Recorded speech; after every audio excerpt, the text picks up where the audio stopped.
they could, because they were outside. We couldn't. I've no idea. And at night, of course not. Of course not.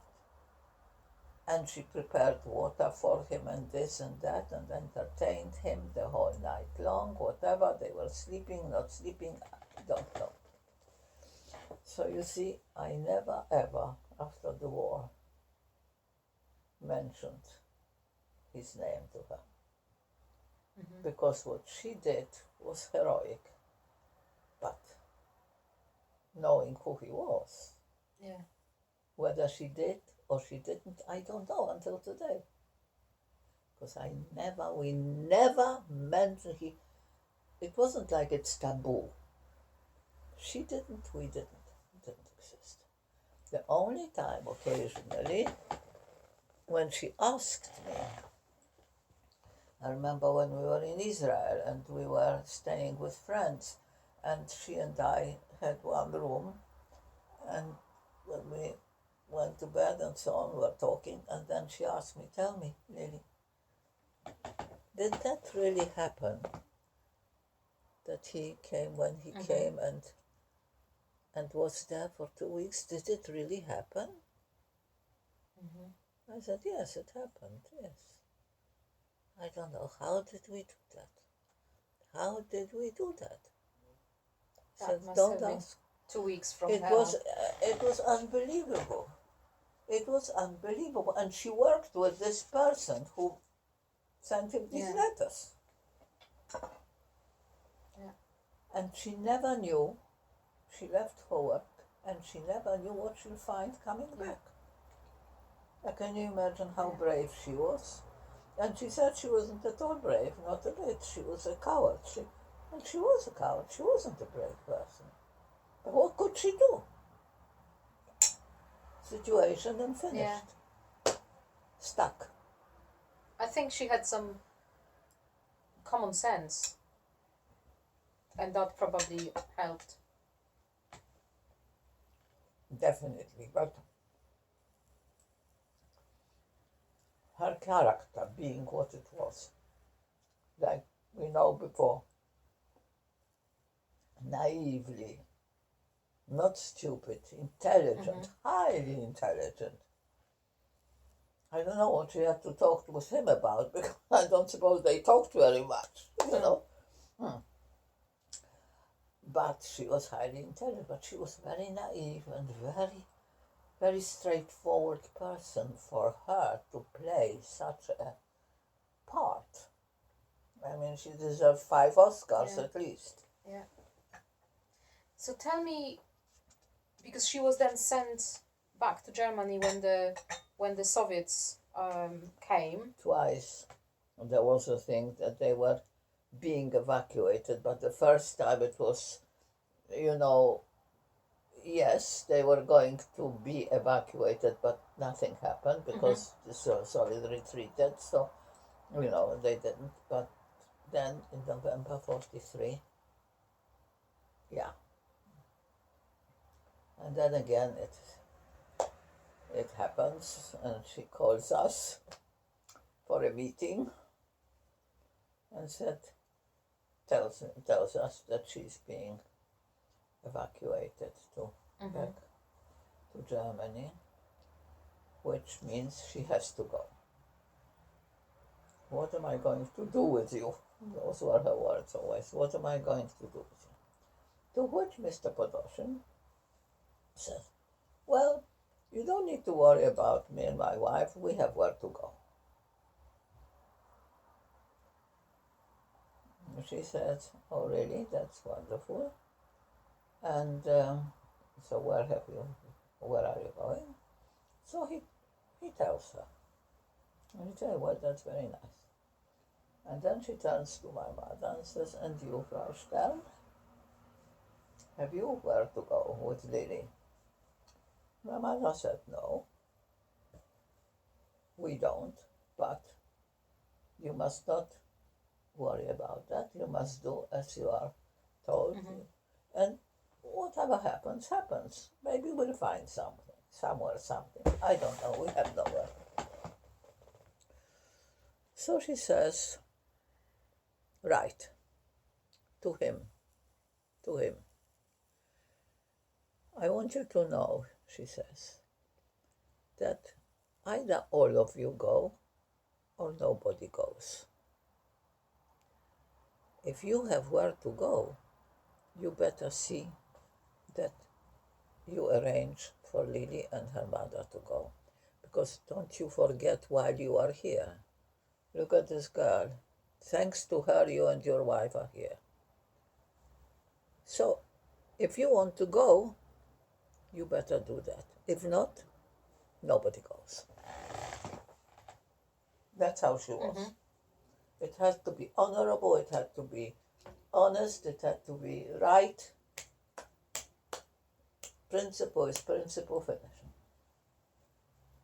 He said, well, I don't know how. Never mind, he said, I have cyanide, so we'll take cyanide. She said, oh, is that what you have? Very interesting. Show me what it looks like. Mm-hmm. So he goes and brings a little ampule and says, this is for me and my wife. And this, so she says, well, in this case, you better have 4 of them, because if you have only 2, then you won't have them. I won't give them back to you.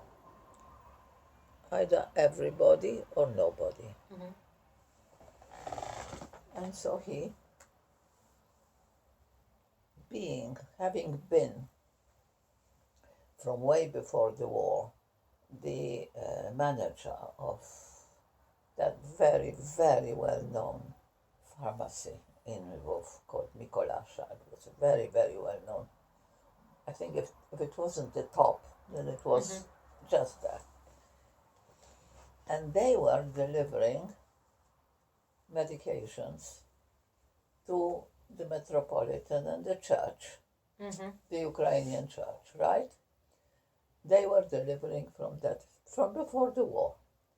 And so he had arranged somehow with the Metropolitan that if anything happens, he promised him, you can come and I'll take you and your wife. And he took their son, who was my age. That son was already in one of the convents, one of the monasteries. And so they were going to go to St. George's, to St. George's, to the cathedral there. And he arranged. Mm-hmm. And so this is how it happened, that both they and we landed with the Metropolitan. Mm-hmm. And that's when she went away. They went first, he and his wife, and we were to follow, I think, the following day or something like this. Mm-hmm. Not to go all together because, through the streets and so forth. And then she brought my mother and me. She went with my mother and with me. And she said, I want to see you on the other side. Otherwise, I want to see you both. And that is how it was. And we came, these huge gates were closed, outside, and it was late, because also it was winter, and so late evening, it was dark, and she brought us there, and I still see how she is standing at the gate when they opened the gate for us, and we went in, and she was still standing, holding on to the gates, to see that we are all right on the other side. Before we proceed with your stay there and Sheptytsky and that period, can you tell me the story of how you found Frau Witt after the war? Yes, of course. That was in Krakow. I was in Krakow. Mm-hmm. With my mother, right? We were in Krakow, 1945. And there we were, and our life was, of course, everybody was looking around and just trying to find, putting little snippets of paper here and hanging up, looking for this, looking for that on it. That's how the life was, more or less. And the Jewish committee, so to speak, it was called the Jewish committee, opened up in Krakow, and people were gathering there, meeting there, and so on and so. And I had a friend with whom young sort of woman, a girl like myself, and we became friendly. So we rented a room, my mother and I. It was a Polish family, of course, as non-Jews, because we had to change name and everything. But she had her parents. The family survived, so there was a family unit. So many people were coming, gathering at their place because they were alone. Many people didn't have what they had, so people were coming there. And so consequently, instead of her coming to me, I would usually go to her. And I saw this one and that one, met a number of people there who were coming to her parents. And we were sitting there, the two of us. And I heard their conversations, and the people, the men who were coming, were usually doing a bartering, bartered here, bartered there, and they were going to East Germany, they were going to Czechoslovakia at the time, and black marketing. Black marketeer. That was the norm. That wasn't anything untoward. It was the norm to survive. Yes. So they would bring, I don't know, a pair of tights, for instance, or a pair of stockings, and for that they brought bata or something. It was bartering and it was black marketing. And these people, these men who were coming, they were talking about it. They were talking with the family. How did it go? What did you bring? What are you taking? That sort of thing. And then it occurred to me, as they're going to Germany, and maybe they can find her for me. But how am I going to describe? How are they going to know who is it? I had the tiny photograph, which I still have, which is the passport photograph. That one. This one, yeah. I have the tiny one on the wall over there. The one and only thing I had of hers was that tiny passport photograph. So I said, do you mind if I ask you something, this man who was leaving tomorrow morning or something? I have a photograph here, and I would show this person here. Have a look. What do you want me to do with it? I said, nothing. I just want you to perhaps memorize from the face. And I describe what this person looks like. And who knows, maybe somewhere, wherever, maybe you'll come across a person like this. She is rather, she looks rather different to others. She is very, very tall and stands very straight and recognizable. She is not one of many. She is unique. So I try, as I tell you, when I get better. And so it went on for quite some time. This one was going, another one was going, another one was going, and my story always with this photo and the thing and describing what she looked like, and her hair is like this, and she wouldn't change it because she was very conservative that way. And always the same. She probably wears a blouse and the suit, nothing else. If she had, okay, nothing happened, nothing, okay. And then one fine day, I come home, and my mother said, Lili, you're going to go to London. I'm going to London? What are you saying to me? You see, my father when I was a girl, would always teach me things, and and I learned this, how to read, to write, to this, to that.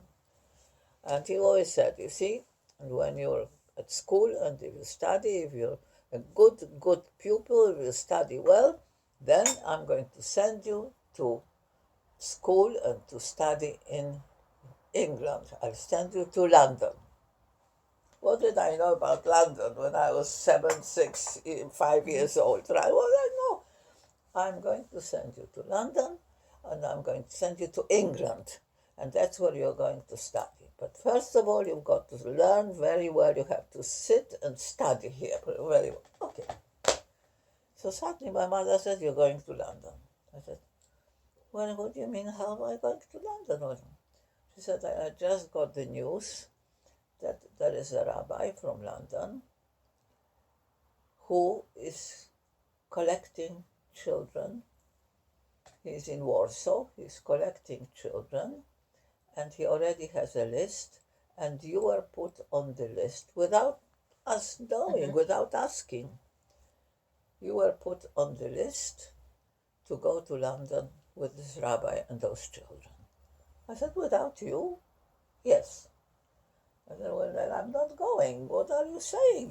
What are you saying to me? No, you'll go. Okay. So that was that. The following day, and that was I had to leave within, I think, a week. It was very few days. Because somebody, for some reason, I don't know, he only could take so many. And they added me or something like that. And so that was from 1 minute to the next, so to speak.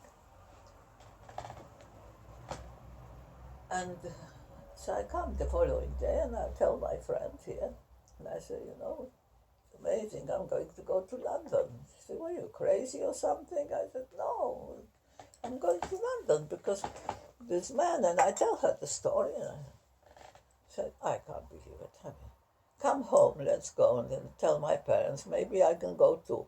So I said, well, I don't know, because it's only for those who, actually for orphans. But I still had a mother, thank God, but no father. So I said, well, all right, I'm coming. And we went home to her. And the usual thing happens, people come, people go. It comes in a man whom I saw there quite often.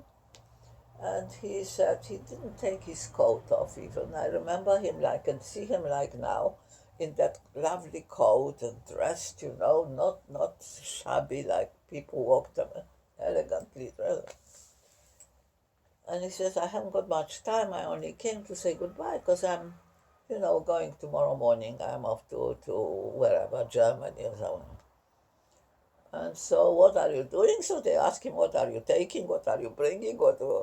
And they said, and then I said, oh. I said to him, can you hold on just one moment? Give me a piece of paper, just like that. I said, give me a piece of paper, somebody, and a pen. And please, will you wait a minute? And I sat down. For the first time I did that. I never did that before. And I wrote a note. Dear Frau Witte, I am leaving for London on such a date. I may not be able to ever contact. If ever this reaches you, please know that I'm alive, that we are alive, my mother and I, and that I've gone to London, left Poland on the 2nd or 22nd of March. And I said, could you, in an envelope, could you please take that? I put her name on it. And I explained to him the usual story. Show him the photograph. Explain. She is very, very tall. She is taller than you are. And he was a tall man. And she is this and that and then. And have this letter. If ever you come across a person like this, that may be she. So maybe that letter can reach her. He took the letter, and that was it. And that letter reached her. How? How? he went to, I've never seen him afterwards. Mm-hmm. Never saw him. I never even could say thank you to him, nothing. I believe that he was going via Czechoslovakia to Germany, to East Germany. And in some camp, they were doing this sort of black marketeering with camps and so forth, bringing to the people in camps some food or whatever. And he came across that camp and went inside, and there were people queuing for soup or something. It was lunchtime. I can't tell you the exact thing because I don't know. I never spoke to him again.